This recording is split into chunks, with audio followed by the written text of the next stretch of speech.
So the FBI sends somebody to go honeypot George Papadopoulos. Who gave the order to do that? I think that's beyond the scope of what's in the report. It's literally the scope of what your charging order is. Who put it in motion? We get after it was put in motion, the FBI did a bunch of wrong and corrupt things. Totally understand. We're trying to deal with that. But when you are part of the cover-up, Mr. Durham, then it makes our job harder. Yeah, well, if that's your thought, I mean, there's no way of dissuading you from that. You tried 2 cases, lost both of them, and then the one guilty plea you got, Kleinsmith is back to practicing law in Washington, D.C. today.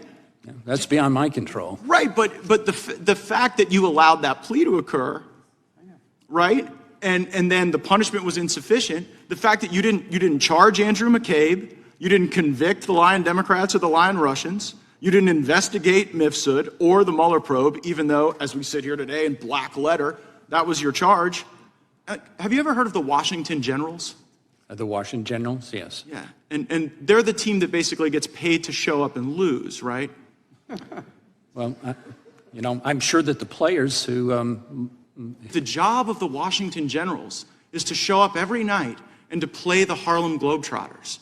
And their job is to lose. I'm sorry, I was thinking of a different thing. Yeah, so their job is to lose. And I'm kind of wondering, and it just seems so facially obvious that it's not what's in your report that's telling, it's the omission, it's the lack of work you did. And for the people like the chairman who put trust in you, I think you let them down, I think you let the country down, and you are one of the barriers to the true accountability that we need.